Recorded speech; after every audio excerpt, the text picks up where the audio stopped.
मस्त.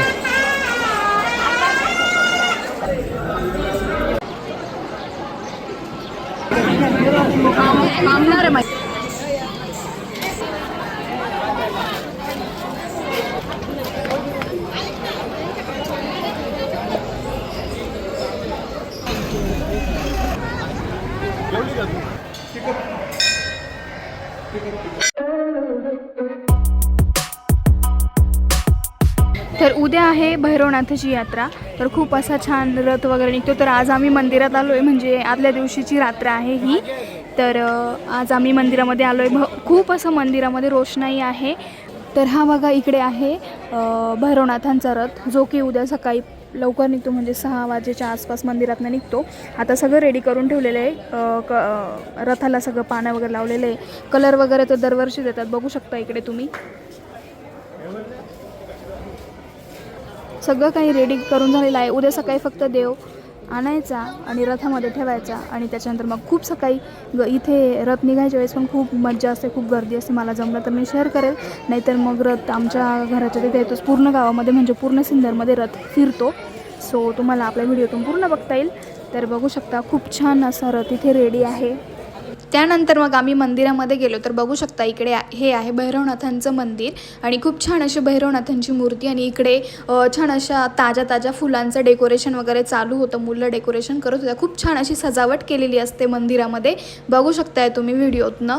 तर इकडे बघू शकताय तुम्ही की हा आहे यात्रेच्या दिवशीचा दिवस. तर सकाळीच मंदिरातनं पहाटे रथ निघतो आणि संपूर्ण गावामध्ये फिरत असतो.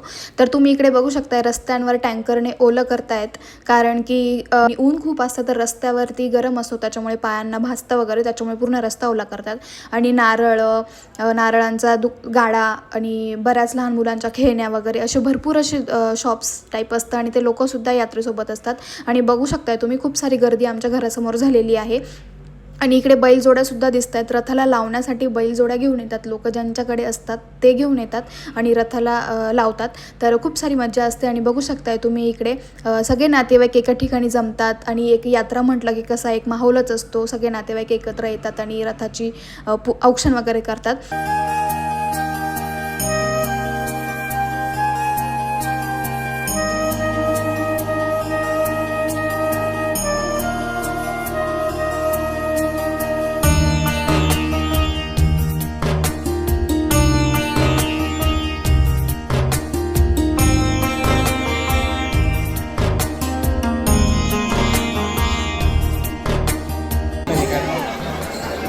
मस्त.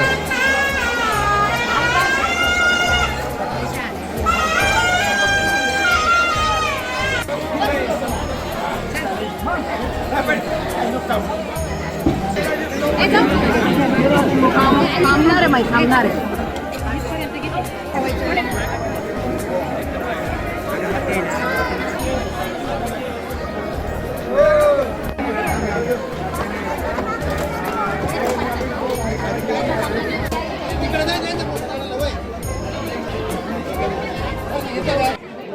आमची आई पूजा करते मस्तपैकी.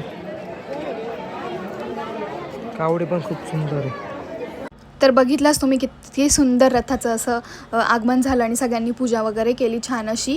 त्यानंतर मग सगळे कावडेधारकांचे पाय वगैरे धुवायचे असतात, अशी प्रथा असते. तर आईन त्या इकडे कावडेधारकांचे पाय वगैरे धुतात, आणि बाकीच्या पण भरपूर लेडीज आहे दुसऱ्या, बघू शकताय तुम्ही इकडे दिसतंय. सगळे कावडेधारकांचे पाय वगैरे धुवायचे असतात, अशी परंपरा आहे, म्हणजे प्रथा आहे. तर खूप छान असं वाटतं बघा, जसं की रथ आल्यावर असं वाटतं की जणू काही देव आपल्या घरीच आलेले आहेत. इतकं दृश्य ते बघण्यासारखं असतं. खरंच खूप भारी वाटतं. बघू शकताय तुम्ही व्हिडिओमधून.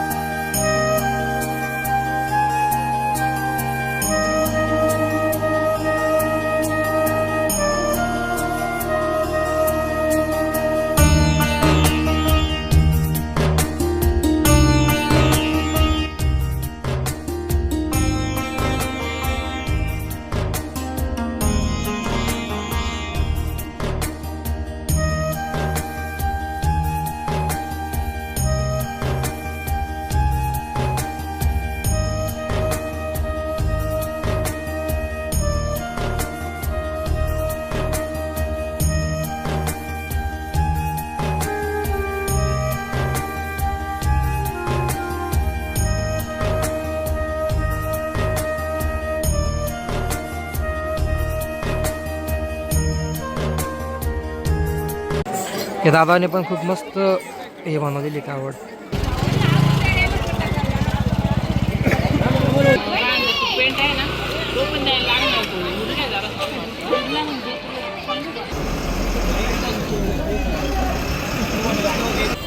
तर तुम्ही इकडे बघू शकताय, आम्ही आता सोनांब्याच्या यात्रेला आलो. इथे पण खूप छान असं भैरवनाथाचं मंदिर आहे. खूप मोठी जत्रा भरलेली असते, तर आम्ही त्याच जत्रेसाठी आलो आहे. इकडे बघू शकता तुम्ही, खूप छान असे स्टॉल वगैरे लागलेले आहेत आणि मध्ये देवही तुम्हाला दाखवते बघा तुम्ही.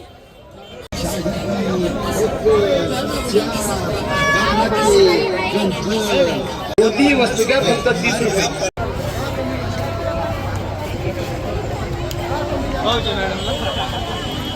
करायचा खर्च जत्रा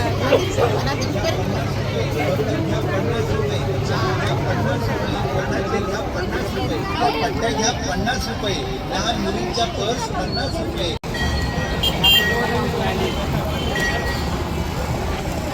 तर बघू शकता तुम्ही इकडे हे असं आहे मंदिर, भैरवनाथाचं मंदिर सोनांब्याचं. तर मंदिरमध्ये पण असं आहे, बघू शकता तुम्ही. पण लेडीजला मध्ये एंट्री नसते, सो बाहेरूनच दर्शन वगैरे घेतलं. आणि बघू शकताय तुम्ही देवाची मूर्ती अशी काही आहे. खूप सुंदर असा हे होतं. आणि बाहेर खूप अशी यात्रा भरलेली होती. दरवर्षी यात्रा असते, खूप सारे भाविक लांबून लांबून येत असतात या यात्रेसाठी. खूप छान असा म्हणजे जत्रेचा एक वेगळंच काहीतरी फील असतं. सो बघू शकताय तुम्ही इकडे खाण्याचे वगैरे स्टॉल्स असतात, गरमागरम जिलेबी वगैरे, यात्रेतली भेळ असं काही. आणि इकडे छोट्या मुलांसाठी खेळायला पाळणे वगैरे होते, तर सगळेजण एन्जॉय घेत होते. आणि तिकडे भरपूर लोकांचे कारणं असतात, म्हणजेच की कार्यक्रम असतात, सो तेही होते. तर बघू